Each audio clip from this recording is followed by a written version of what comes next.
सत्संग आप श्रवण कर रहे हैं और महापुरुषों ने अपनी वाणी में सत्संग की बहुत महिमा करी है। इस सत्संग से ही हमें परमात्मा की प्राप्ति का मार्ग प्राप्त होता है। सत्संग हम श्रवण करते हैं तभी हमारे हृदय में परमात्मा के प्रति प्रेम प्रकट होता है। परमात्मा से मिलने की आतुरता, जिज्ञासा जो है वो जागृत होती है। अगर संत न मिले होते, सत्संग न मिली होती तो परमात्मा को भी हम जानते ही नहीं।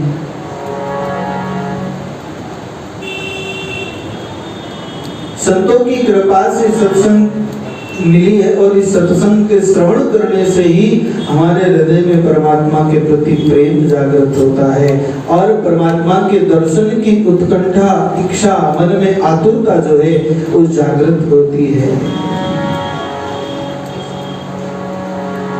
और फिर हम परमात्मा के दर्शन के लिए नाम सुमरण में लगते हैं, भगवान का भजन करते हैं, अपने आप को परमात्मा के चरणों में समर्पित कर देते हैं। तो महाराज बड़ा ही सुंदर एक पद ब्रह्मानंद जी महाराज कहते हैं, हम भगवान के दर्शन करने के लिए जाते हैं, मंदिर में भगवान के दर्शन करते हैं। ब्रह्मानंद जी कहते हैं, मैं तो तेरा नाम लेता हूँ, मैं तेरे दर्शन करूँ न करूँ, बस तू मुझे देख लेना। बड़ा ही सुंदर भाव।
आपकी शरण में आपके द्वार पर आ गया हूँ, मेरा कार्य पूरा हुआ।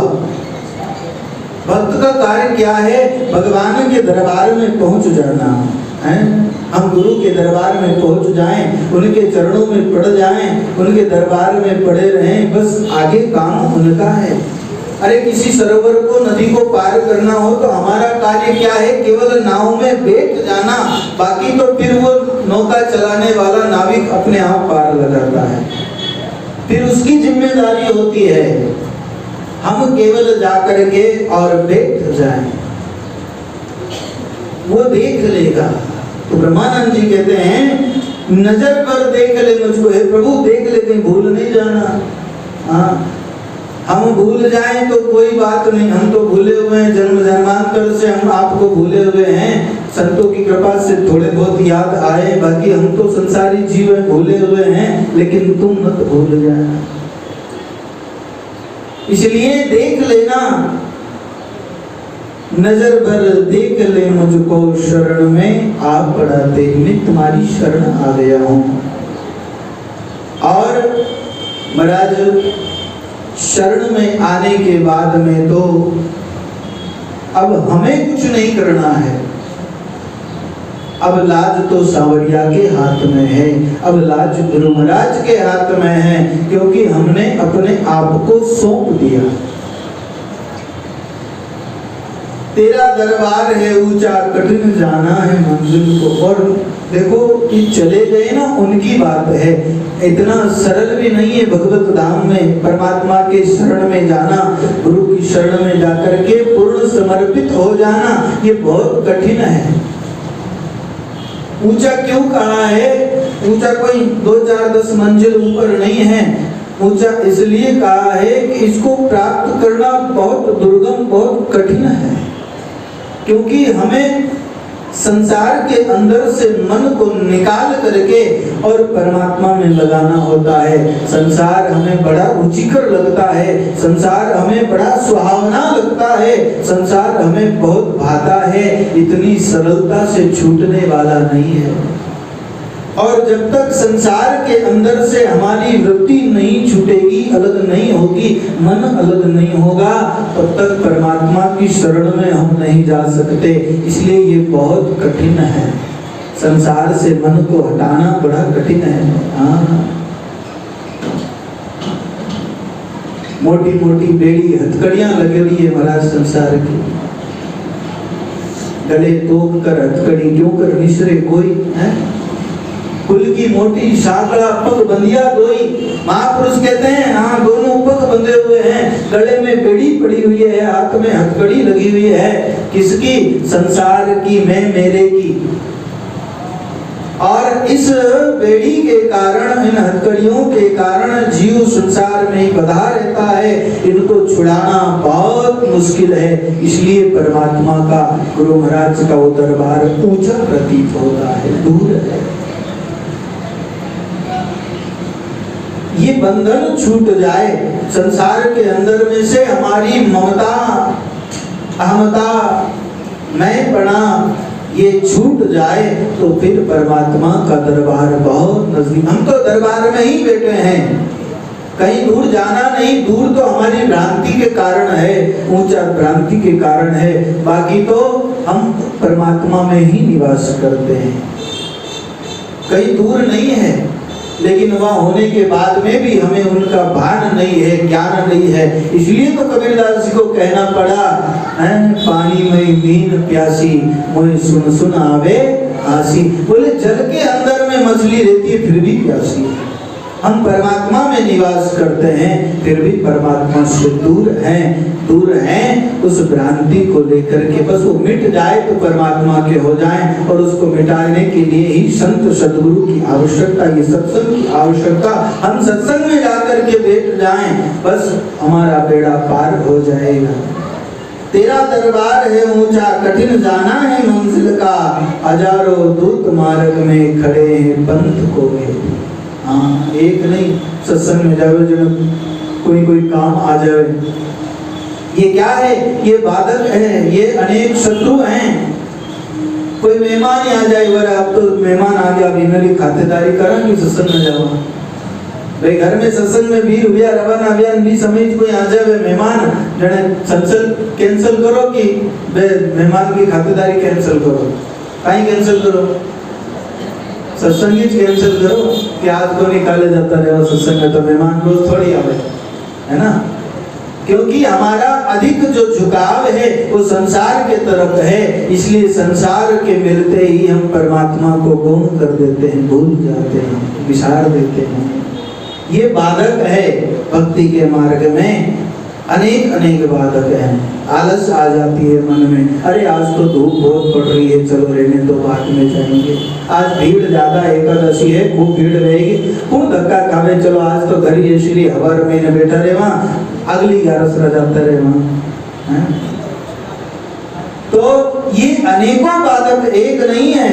अंतर में ये जो भाव आ जाता है कि कल करेंगे, ये बहुत बड़ा बाधक है। आलस्य, ये आलस्य मनुष्य के लिए बहुत बड़ा शत्रु है।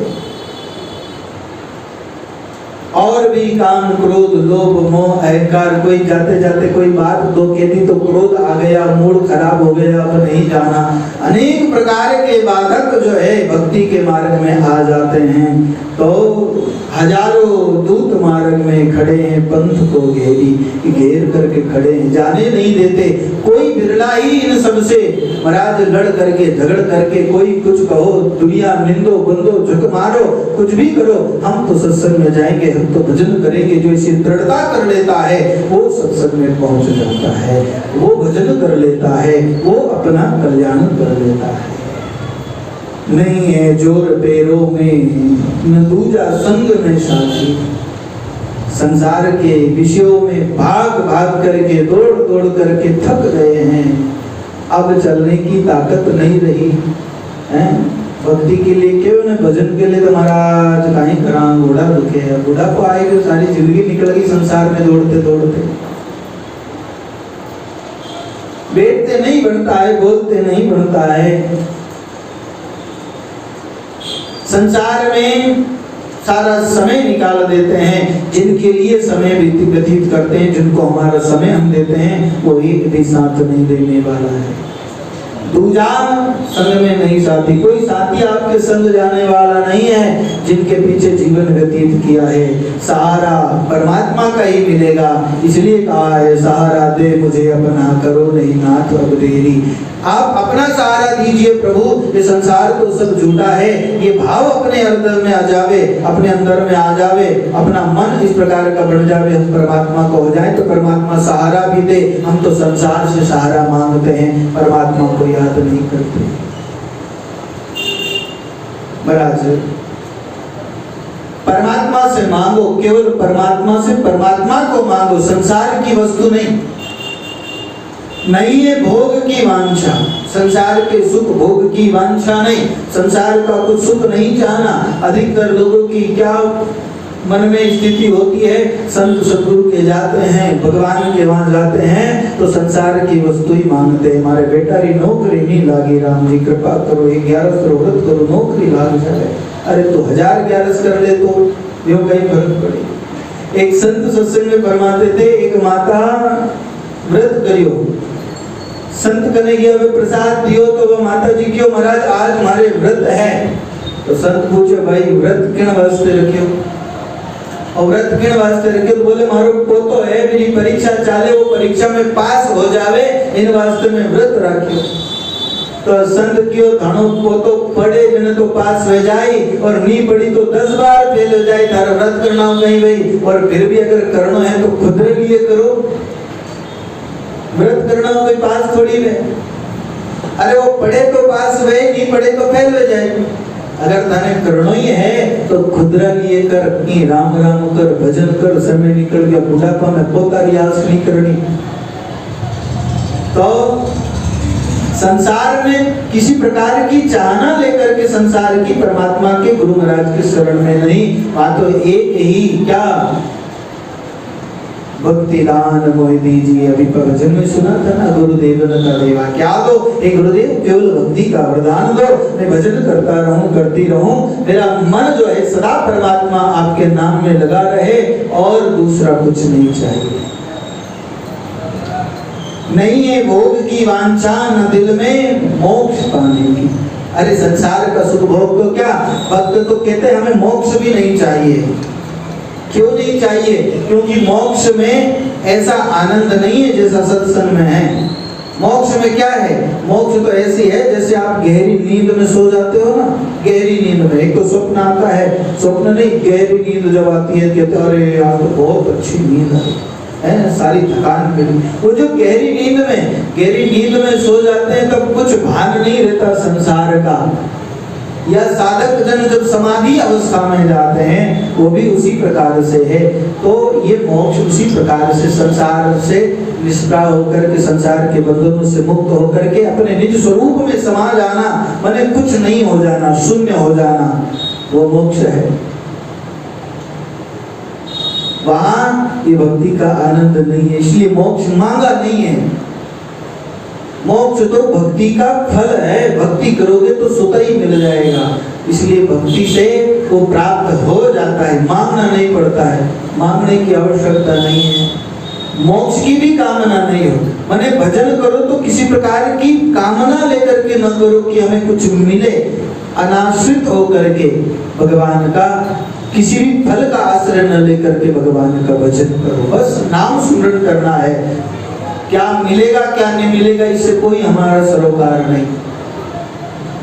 क्षमा कर दोष को मेरे, विरत को देख के अपने, तो ब्रह्मानंद करुणा कर मिटा दे जन की प्रेम। हे प्रभु हमारे दोषों को क्षमा करो, हमारे अंदर में जो दुर्गुण है उसको आप क्षमा करो। क्योंकि अगर आप हमारे दोषों को देखेंगे, हमारे अगर अंदर कमी को देखेंगे तो हमारे अंदर तो कमी ही कमी है। अगर कमियों को देखने लग गए तो फिर हमारा कल्याण नहीं होने वाला। इसलिए आप अपने विरत को देखो। भगवान का विरत क्या है? भगवान का विरत है वो शरण में आने वालों का कल्याण करते हैं। जो शरण में आएगा उसका परमात्मा कल्याण करते हैं। विरत तुम्हारो तारण को मारण को सुनियो ना है, तारने का विरत है, मारने का। इसलिए कहते हैं विरत को देख के अपने, आपके विरत को देखो, हमारे तरफ मत देखो, हम तो बुरे भले जैसे भी हैं आपके हैं, बस आप अपने विरत को देख करके हमें पार लगा दीजिए। वो ब्रह्मानंद कर करुणा मिटा दे जन्म की फेरी। हे प्रभु करुणा करो, दया करो, हम आपके दरबार में एक नजर हमारे ऊपर भी डाल दो ताकि हमारा भी बेड़ा पार हो जाए, हमारा भी कल्याण हो जाए, हम भी संसार के इस जन्म मरण से छूट जाएं और सदा के लिए आपके धाम के अधिकारी आपके बन जाएं। सदा के लिए हम इस दुख से छूट जाएं। बस भक्ति दे दो, आपकी भक्ति मिल जाए और संसार में कुछ नहीं चाहिए। ऐसी प्रीति हमारी बन जाए परमात्मा के चरणों में, ऐसा हमारा प्रेम हो जाए और परमात्मा के अलावा कुछ अच्छा ही नहीं लगे। बस वो परमात्मा ही हमारे हृदय में बसा रहे और कुछ सुहावे नहीं और कुछ भावे नहीं। तो बड़ा ही सुंदर सत्संग का अवसर मिला। एक पद और श्रवण कराऊं और उसके बाद में गोपियां उद्धव से कहती है, गोपी है उद्धव, तो परमात्मा की सावली सूरत हमें बहुत अच्छी लगती है।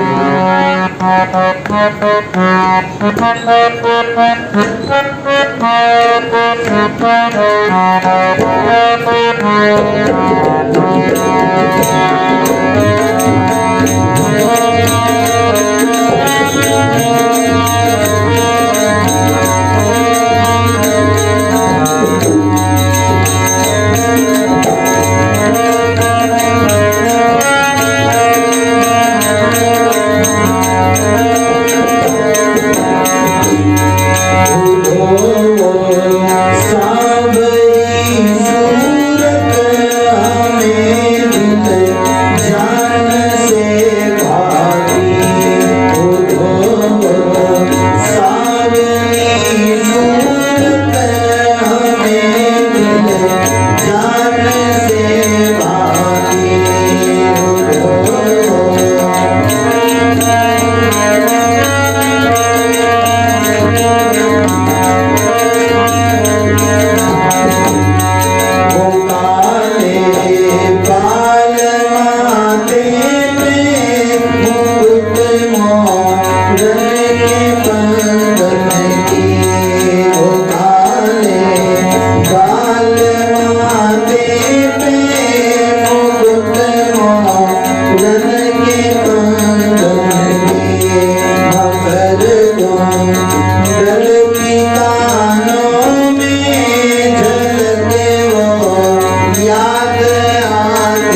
मिले जान से बांधी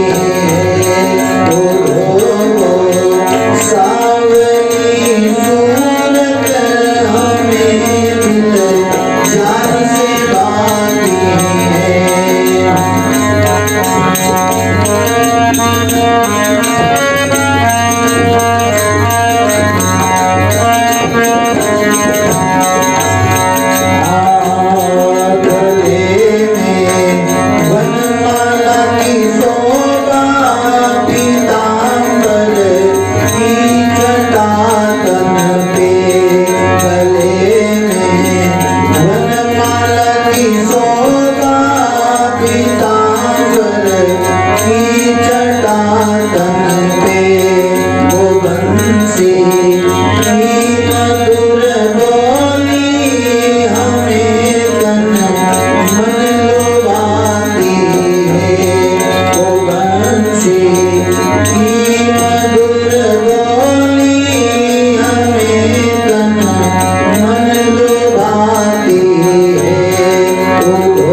जीवन जो है वो सफल, हृदय में बस वही रहे और कुछ दिशे नहीं है।